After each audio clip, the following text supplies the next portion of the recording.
Eccoci qua. Allora, ci manca da affrontare un tema che è molto importante, perché quando una persona non sente, quando si esclude socialmente, si esclude dalla vita di tutti, di relazione, purtroppo degenera mentalmente. Quindi non solo c'è una chiusura, ma come diceva lei, la perdita poi anche a volte di memoria è legata al fatto che non si sente. E patologie degenerative tipiche dell'età magari avanzata possono subentrare in età precoce. Queste sono proprio ricerche anche abbastanza recenti, tra cui l'Alzheimer. Cosa possiamo dire appunto delle conseguenze, quindi di una sordità non curata, trascurata Certo, nel tempo? da recenti studi scientifici è stato dimostrato che c'è una diretta correlazione tra quella che è la diminuzione della capacità uditiva e quella che è la funzione cognitiva. Molto spesso ci capitano utenti accompagnati dai familiari dove mi dicono ma non parla più, non risponde, si chiude in se stesso e molto spesso lo si associa a qualcos'altro, mi dicono ma devo fare una visita neurologica. Ovvio che noi ci affidiamo sia a quello che è un discorso di relazionarci e collaborare con gli specialisti del caso, sia a livello neurologico che otorinolaringoiatrico, ma in realtà molto spesso capita che il problema è semplicemente uditivo. Alla fine vai a fare tutte quelle che sono le indagini cliniche del caso, vai ad applicare quella che è una soluzione uditiva ed è bellissimo a volte vedere come una persona che fino a 10 minuti prima non diceva neanche una parola, invece improvvisamente incomincia a parlare, a dialogare. Ma c'è un non recupero di alcune cose, cioè se una persona aspetta tanto tempo, troppo tempo, perché anche qua il tempo è relativo, però effettivamente lei diceva basta anche un anno nel non sentire bene, già c'è Sì. può non tornare indietro, non recuperare, quindi esserci proprio una degenerazione a livello... Beh, certo, certo. Ci sono delle situazioni talmente portate avanti nel tempo che poi anche quel 30%, 40% di recupero che riesce a dare, il fatto di, noi facciamo esempi con le parole che vanno a ripetere, magari su 10 parole non ne capiscono nemmeno una, quando magari riesci per la situazione che è rimasta a fargliene capire 5 non è mai abbastanza, ma in realtà è già tanto quello che si è potuto fare, ripeto, per la situazione che ci siamo trovati di fronte. Infatti questo è molto, molto rilevante, infatti. Quanto è il troppo tempo? Si riesce a quantificare? Quindi... No, non si riesce a quantificare perché in quella che è la mia esperienza posso dirle di persone che hanno una diminuzione, partono da una perdita, le rivedo, noi facciamo controlli periodici ogni 6 mesi proprio per monitorare la situazione. Possono rimanere così per anni come degenerare precocemente in qualche mese. Quindi il rischio è alto sostanzialmente. Sì.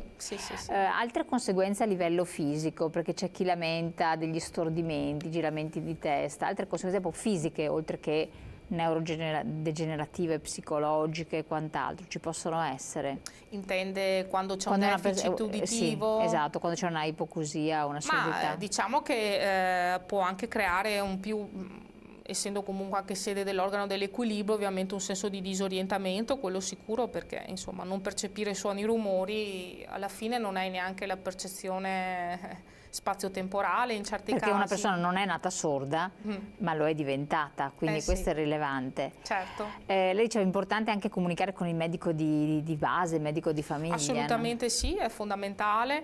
Noi, a parte ovviamente ad occuparci di quella che è l'informazione periodica sulle tecnologie, è nostra consuetudine far sì che quello che è il test dell'udito, che noi offriamo gratuitamente a tutti gli utenti che si rivolgono a noi, venga portato dal medico di famiglia. Diciamo a tutti, lo porti come porta gli esami del sangue, perché poi fa parte di quella che è la cartella clinica del paziente, e soprattutto alleghiamo anche una spiegazione di quella che è la situazione, proprio perché è fondamentale, fa parte un po' di quello che è il diario. Il quadro generale Esatto. di salute della persona. Infatti magari molte volte uno l'aspetto, come l'aspetto acustico, tanto quello oculistico, no?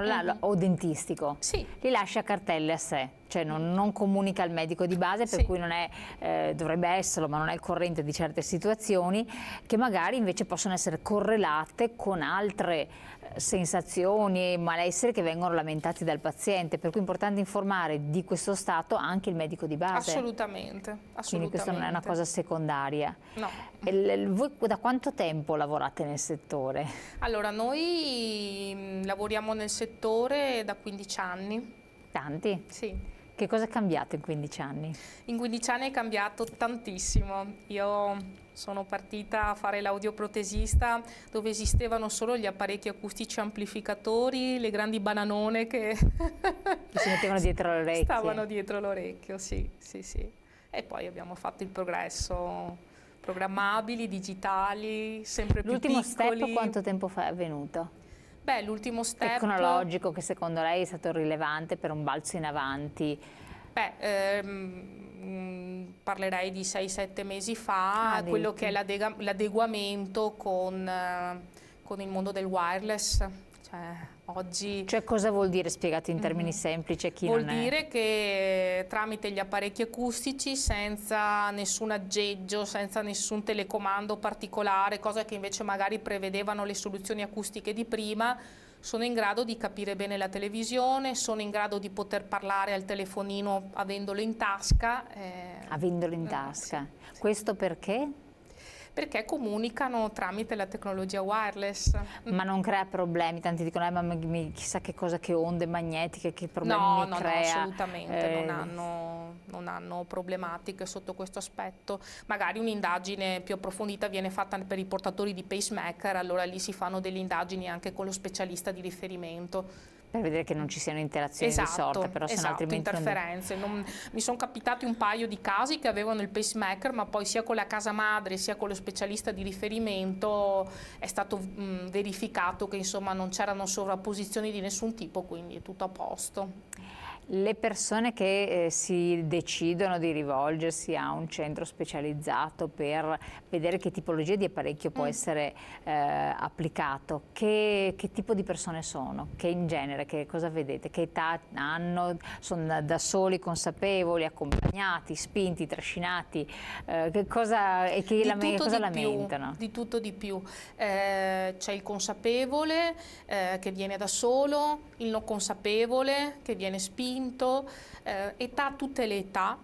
Oggi la fascia media è il 65enne, ancora attivo, che magari frequenta compagnie anche culturali o che comunque fa sport o comunque ho tante persone ancora che si riscrivono all'università oppure il professionista, molti professionisti magari anche che lavorano in ambienti rumorosi o si devono relazionare con molte persone giovani oggi. Infatti questo discorso dei giovani è sempre più frequente e sono sempre più numerosi. Sì. È preoccupante la cosa? C'è rimedio? Preoccupante, direi che fa parte di quella che è la normale evoluzione della società, insomma, come dicevo all'inizio, in termini di pura degenerazione.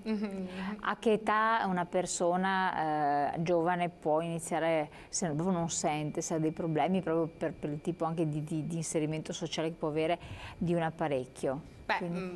Oppure gli ausili acustici vengono messi a tutte le età, fin dall'età precoce anche ai bambini se è necessario. Mi sono capitati casi di bambini che hanno presentato poi un'assurdità successiva tra gli 8 e i 10 anni, persone a 30, 35, magari per un farmaco ototossico come parlavo prima o per un trauma acustico. Ogni età può avere una soluzione. Per i bambini che cosa stare attenti per capire se incominciano ad avere problemi di sordità? Ma magari vedere che suoni così rilevanti come una tazza che cade, magari il bambino non si gira, quello Quindi stare attenti perché bisogna intervenire per tempo, vero? Assolutamente. Grazie signora Biasioli del suo intervento, ad averci illustrato questo mondo in continua evoluzione tecnologica, per qua si parla di tecnologia di altissimo livello, però per trovare delle soluzioni per stare meglio con se stessi, con gli altri e quindi non degenerare, che è la cosa peggiore. Grazie ancora, a voi buon proseguimento.